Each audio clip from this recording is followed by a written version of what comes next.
السلام عليكم ورحمة الله وبركاته. ثانيا من أخوكم عماد الأهلاوي لشعب مصر أجمع. كل سنة وأنتم طيبين بحلول شهر كريم علينا وعليكم خير. اللهم بلغنا رمضان.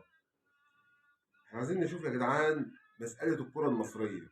أنا أجلت الفيديو بتاعي بعد ماتش الإسماعيلي لأن للأسف كسبنا.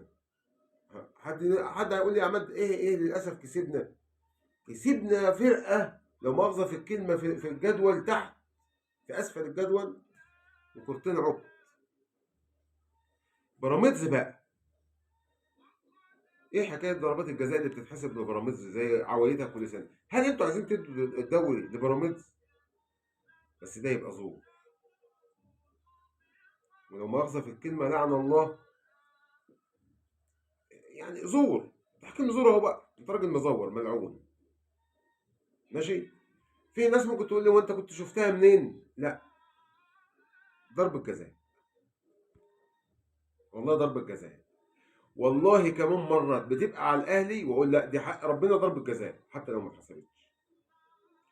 محسوبه ضربه جزاء اقول لا دي مش ضربه جزاء، لان انا ما بحبش الظلم، لان هتحاسب عليه امام ربنا.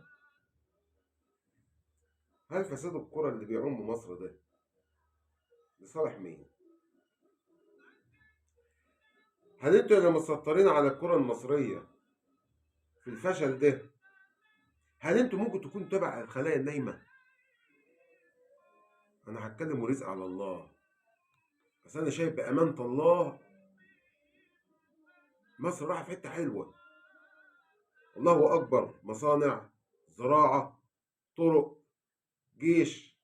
اقسم بالله انا ببقى ماشي انا مشرفني السيسي. ما كانش عندنا الطرق دي وما كانش عندنا المناظر دي. انا راكب الاتوبيس بتاع ديري، حاجه حلوه، حاجه فخامه.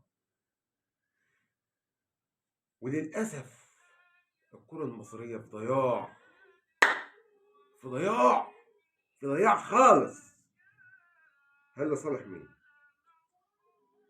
وانت عارف انا بتكلم على مين، وبتكلم عليك انت يا اللي متستر وزور وبتكوي فرق على فرق بالزور، بالتحكيم الزور. وانت يا عم الشباب والرياضه، رئيس الشباب والرياضه ورئيس الاتحاد ويا وزير الشباب والرياضه، لك كل التحيه يا عم. بس هل هي ديت حال الكره المصريه في اللي جاي؟ يا راجل ده انتوا ما شرفتوناش في افريقيا. هل لما نروح كاس العالم هنبقى حصاله؟ هنبقى حصاله.